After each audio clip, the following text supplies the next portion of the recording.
যোৱাকালি আপোনালোকে উপায় দেখিছে বিজেপিৰ যোনটো প্ৰেছ মিট হৈছিলে সেইটোৰ কথা লৈ পিনে মই ক'ব বিচাৰিছো আৰু যোৱাকালি আপোনালোকে এইটোও দেখিছে যে কিবা আমাৰ প্ৰেচিডেণ্ট ৰতন ছাৰে কিছুমান সাইট ভিজিট কৰিছিলে যোৱাকালি ফৰেষ্টৰ যোনটো স্কেমৰ কথা আমি কৈ আছিলো সেই কথা লৈ পিনে তেওঁ কিছুমান সাইটত ভিজিট কৰিছিলে তো সেইটোৰ বিষয়ে আমি কেইটামান কথা ক'ব বিচাৰিছো বেসিক্যালি যোৱাকালিৰ যোনটো আমি প্ৰেছ মিটটো দেখা পাইছো সেইটোৰ এগেইনষ্টত মই কেইটামান তেওঁলোকে বহুতখিনি পইণ্টছ দিছে চ' মই পইণ্ট ৱাইজ তেওঁলোকক আনচাৰ কৰিব বিচাৰিছো specially to Leighton England because তেওঁ বহুতখিনি কথা উঠাইছে যোনটোত আমি ভাবো যে তেওঁ যোনটো কি ক'ব বিচাৰিছে আমি নিজেও পাৰ্টিকুলাৰলি বুজা নাই তেওঁ কি ক'ব বিচাৰিছে ফাৰ্ষ্ট এণ্ড ফৰমষ্ট তেওঁ কৈছে যে আমাৰ প্ৰেচিডেণ্ট বোলে ৰতন ইংতি ডাঙৰীয়া তেওঁ বোলে RTI এক্টিভিষ্টহে হয় RTI এক্টিভিষ্ট দৰে কাম কৰি আছে চ' আমি ক'ব বিচাৰো যদি আপুনি যদি তেওঁক RTI এক্টিভিষ্টে কৈছে এটা মান প্ৰুফ এটা দিয়ক য'ত তেওঁৰ নামত যদি RTI কোনোবা মাৰিছে দেখাওক আৰু আকৌ এইটোৰ এগেইনষ্টত আকৌ আৰু ক'ব বিচাৰিছো যে আমি হলো অপজিশনত আছো আমাৰ ৰাইট হয় বা আমাৰ কামে হয় যে আপোনালোকৰ গভৰ্ণমেণ্টে আমাৰ সিটিং গভৰ্ণমেণ্টে কি কৰিছে কৰা নাই আমি সেইটো যাতে আমি মানুহৰ আগত উল্লেখ কৰো তো হেতুৰ কাৰণে আমি যদি সাইট ভিজিট কৰো বা আমি কিছুমান তথ্য উলাই পিনে আপোনালোকৰ ওচৰত দিও হেতু তাৰ মানে এইটো নহয় যে আমি RTI এক্টিভিষ্ট হৈ যাও আমি আমাৰ অপজিশনৰ ৰোলটো প্লে কৰি আছো হেতু তেওঁ বুজি পাব লাগে তেওঁ কৈছে যে কংগ্ৰেছে বোলে একো কৰাই নাই কাৰ্বি আংলঙৰ কাৰণে first of all Karbi Anglong হৈছেই কংগ্ৰেছৰ কাৰণে তেওঁলোকে যে বাৰে বাৰে কৈ থাকে কংগ্ৰেছে যে কৰা নাই একো কাৰ্বি আংলঙৰ কাৰণে হেতু কোৱা বন্ধ কৰক আপুনি যোনটো স্কুলৰ পৰা পঢ়ি আহিছে যোনটো কলেজত পঢ়িছে যোনটো ৰাস্তাত আজি আপুনি গাড়ী চলাই আছে সেইখিনি গোটেই কংগ্ৰেছৰ পৰাই হয় আমাৰ কাউন্সিল কংগ্ৰেছৰ পৰা হয় আমাৰ 6th শেডিউল যদি আমি আজি 6th শেডিউলৰ প্ৰিভিলেজ যদি পাই আছো হেতু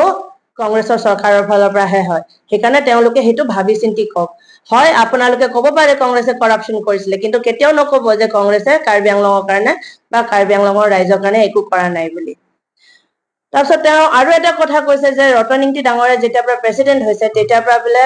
বহুতখিনি কংগ্ৰেছ মানুহ বোলে কংগ্ৰেছৰ পৰা লিডাৰ্ছ কংগ্ৰেছৰ ৱৰ্কাৰ্ছ বোলে বিজেপিত জইন কৰিছে মহিলাৰ পৰা বুলি কৈছে ব্লকৰ পৰা কৈছে আমি হলো এতিয়া আমি ইয়াত আছো তো আমি জানো যে কাউন্সিলৰ আমাৰ ইয়াত আমাৰ কমিটিৰ পৰা কোন গৈছে যোৱা নাই কোনটো কমিটি আছে নাই আমি ভালকে গম পাওঁ ক'বলৈ গ'লে তেওঁৰ যোনবোৰ এজেন্ট আছিলে ইয়াত আমাৰ কংগ্ৰেছত সেইবোৰহে ঘূৰি গৈছে সিহঁতে ইয়াত আহি একো স্পেচ পোৱা নাই কাৰণে তেওঁলোকে ঘূৰি গৈছে তো আমি বেসিক্যালি আজিৰ দিনাখনত Karbi Anglong district Congress committee agent free হৈ আছো আমি তাৰপিছত তেওঁলোকে কৈছে যে CM বোলে বহুত হাৰ্ড ৱৰ্কিং হয় আমি মানা নকৰো তেওঁ কাম কৰিছে হপায় কিন্তু তেওঁ বেসিক্যালি সবতকে বেছি কাম কৰি আছে তেওঁৰ যোনখিনি কোম্পানীজ বোৰ আছে সেইখিনি সুপাৰভাইজহে কৰি আছে তেওঁ কোম্পানীজ বোৰে কাম পাই আছে নে নাই কাচে কনষ্ট্ৰাকচন হৈ গ'ল ইংলং এন্টাৰপ্ৰাইজ হৈ গ'ল বা নেপোটিজমৰ নামত ঢেৰ আছে সেইখিনি আৰু আমি আৰু বাৰে বাৰে উল্লেখ কৰি নাথাকো তেওঁ হেতু সোৱাতহে ব্যস্ত আছে আৰু তেওঁ যে ডেইলি বেচিছত যে জয়নিঙত যে ঘূৰি আছে কাউন্সিলৰ কাম কেতিয়া কৰি আছে তেওঁ গোটেই টিম কাৰ্বি আংলং লৈ গোটেই কাৰ্বি আংলঙত ঘূৰি আছে তো কাউন্সিলত কোন বহি আছে আমি ইমান দিন ধৰে আমি কাৰ্বি আংলঙত আছে আমি জানো যে কাউন্সিলে কিমান কাম কৰে নকৰে আগত কেনেকে মানুহে গলেই যে তাত EM হতক পায় EM হতে থাকে নিজৰ চেম্বাৰত আজি মই সুধিব বিচাৰো যে আজিকালি EM হত নিজৰ চেম্বাৰটো চিনি পাই জানো নিজৰ চেম্বাৰত বহে জানো মানুহবোৰে গৈ পিনি পাই জানো মানুহ আজিকালিতো কাউন্সিলত মানুহ যোৱা বন্ধই কৰিলে সেইটো এটা কথা আমি যে কৈছো বাৰে বাৰে যে আমাৰ ইয়াত অলমোষ্ট 190 crores 200 crores যোনটো আমি স্কেম হৈছে বুলি কৈ আছো সেই স্কেমৰ বিষয়ে তেওঁ কৈছে যে কাউন্সিলৰ বাজেটে 400 crores আৰু হেতুৰ মাজত ফৰেষ্টৰ কাৰণে বোলে 15 crores 90 lakhs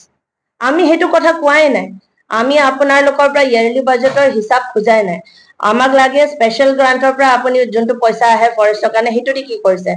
SOPT ফান্ড দি আপোনালোকে কি কৰিছে আমি হেতু জানিব বিচাৰিছো আপোনালোকৰ পৰা একাউন্টেবিলিটি বিচাৰিছো আপোনালোকে যে কৈছে যে বোলে গৈ পিনি বোলে তাত বোলে আছে নাই বুলিতো কোৱা নাই আছে বুলি তেওঁ কৈছে কিন্তু হাতী কেম্পত এটা তেওঁ পাইছে 1.5 বিঘা মান তাত আছে বুলি কৈছে কিন্তু একচুয়ালি মই আপোনালোকক ফ্যাক্ট এণ্ড ফিগাৰ্স কৈ দিওঁ যে তেওঁলোকে হপাই নেক্সট টাইম লাইটেনিং লেঙে যেতিয়া আহে তে ফ্যাক্ট এন্ড ফিগাৰ্ছবোৰ তেওঁ আকৌ ক্ৰছ চেক কৰি লয় যাতে এটোত আছে মেইনটেনেন্সৰ কাৰণে মেইনলি মেইনটেনেন্সৰ কাৰণে 8200 হেক্টাৰ্স দ্যাট ইজ 61500 বিঘাস হয় আৰু এইটোত আপুনি এইটো মেইনটেনেন্সৰ কাৰণে এইটোতে আপুনি আকৌ চাব তাতে only for cleaning alone per hectare 19,860 rupees per hectare পৰে আৰু প্লান্টেশনত পৰে 4,34,268 rupees হেতু হল আপোনাৰ প্লান্টেশনৰ কাৰণে আমি হেতু ৰিলেটেড আমি জানিব বিচাৰো যে তেওঁলোকে কি কৰিছে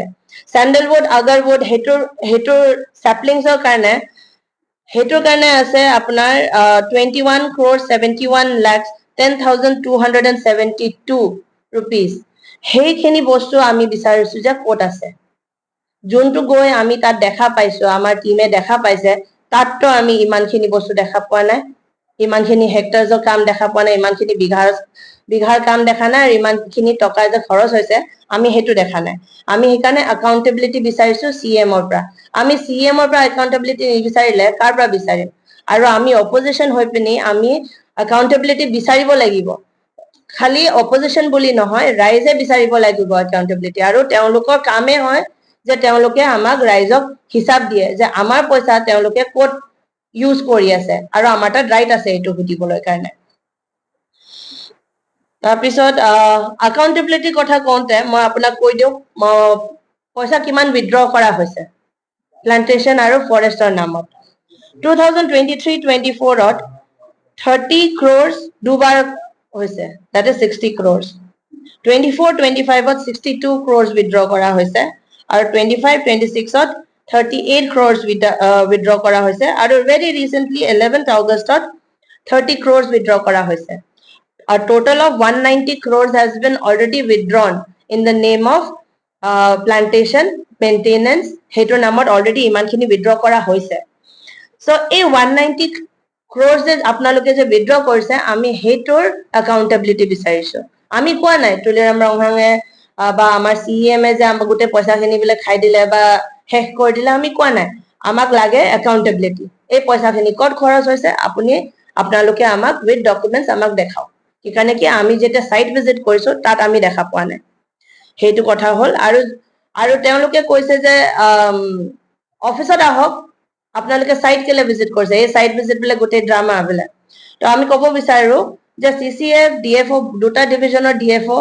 আৰু ডিসি এসপি সকলোকে ইনফৰ্ম কৰা হৈছে যে আমাৰ টিম এটা সাইট ভিজিটৰ কাৰণে যাব এই ইনফৰমেশন খিনি দিয়াৰ পাছতো কোনো অফিসাৰ্স নাছিলে তাত কোনো এটা অফিসাৰ নাছিলে যোনে তেওঁলোকক আমাৰ যোনখিনি কোৱেশ্চনছ আছে সেইখিনি উত্তৰ দিবলৈ কাৰণে মানুহ নাই তাৰ পিছত আছে তেওঁলোকে কৈছে পতঞ্জলি এণ্ড গডৰেজৰ কথা এইটো কথা তেওঁ বাৰে বাৰে উঠাই আছে আমি কৈছো হিতুত 1,16,250 বিঘাস তেওঁলোকক দিয়া হৈছে বুলি আমি বাৰে বাৰে কৈ আছো আৰু এইটো আমাৰ তাত অৰ্ডাৰ হিচাপতে আছে যত যদি এইটো দিয়া হোৱা নাই তেওঁলোকে যোনটো কৈছে যে এইটো গাঁও মানুহে বলে প্লান্টেশন যেনেকে কৰিব মানে আছে কৰিব পাৰে তেওঁলোকে খালি গডৰেজ আৰু কিবাক দিব লাগে গডৰেজ আৰু পতঞ্জলি খালি বস্তুখিনি সাপ্লাই দিব তো আমি হেতু বিষয়ত কব বিচাৰো যে যদি হেতু তেনেকে হয় তেনেহলে কেলে সাৰ্ভে আমাক মানে সাৰ্ভে এটা কেলে হৈছিলে বাই ডাইৰেক্টৰছ অফ এগ্ৰিকালচাৰ গুৱাহাটীৰ পৰা কি কাৰণে সাৰ্ভে এটা হৈছিলে এইটোৰ কাৰণে তাৰপিছত তাত সেই অৰ্ডাৰটোত এৰিয়াজ পৰ্যন্ত মেনশন আছিলে লুম্বাজং বলে বকাজান বলে নীলেপ তেনেকে কৈ ঢেৰ এৰিয়াজ আছিলে য'ত ক'ত ক'ত কিমান কিমান বিঘাস দিয়া আছে সেইটো লিখা আছিলে তাৰ ওপৰত আকৌ এটা ষ্টাডি কমিটি এটা বহোৱা হৈছে constituting of Shri Mukul Kumar Saikia IAS principal secretary Shri CM Taro land and revenue secretary আৰু Shri Dilip Terang ACS secretary PNRD Shri Ibon Teron ACS deputy secretary agriculture আৰু শ্ৰী মিজি গ্ৰো স্পেশাল সেক্ৰেটাৰী টু CEM তেওঁলোকৰ এটা বনোৱা হৈছে আৰু সেই ষ্টাডি কমিটিটো ফৰ্ম কৰা গৈছে to sign an MOU with Patanjali and Godrej so যদি আমি কব বিচাৰো যদি হে আমাৰ মানুহে যদি প্লান্টেশন কৰিব আমাৰ মানুহে যদি বস্তুখিনি গোটে লাভখিনি পাব তেনেহলে পতঞ্জলিক আপোনালোকে 50 বিঘা দিয়ক 100 বিঘা দিয়ক প্লান্টৰ কাৰণে ইমান মাটি নালাগে নহয় প্লান্ট এটা বহাবলৈ ইমান মাটি নালাগেতো 1,16,000 বিঘা দিয়া কি ধেমালি কথা নেকি? প্লান্টেশন সবে নিজৰ মতে কৰিব, মোৰ কৰিব মন থাকিব পাৰে, তাৰ কৰিব মন নাথাকিব পাৰে, তো নিজে নিজে কৰি ল'ব। এইটো আপোনালোকে বাধ্য কৰিব নোৱাৰে নহয় মানুহ। যেনেকে আজি ৰাবাৰ বাগান আছে, সকলোৰেতো ৰাবাৰ বাগান নাই, যাৰ ইচ্ছা সি কৰিছে। তো তেনেকে আপোনালোকে 1,16,000 বিঘা আপুনি কাৰোবাৰ নামত MOU এটা সাইন কৰি ল'ব, আৰু আপোনালোকে যে মানুহ বাধ্যতাৰ এটা পেলাই দিব যে আপোনালোকে পামৰ প্লান্টেশন কৰক, এইটোতো কথা নহয়। সো সেইটোৰ এক্সপ্লেনেশ্যন আপোনালোকে আমাক ভালকে দিব।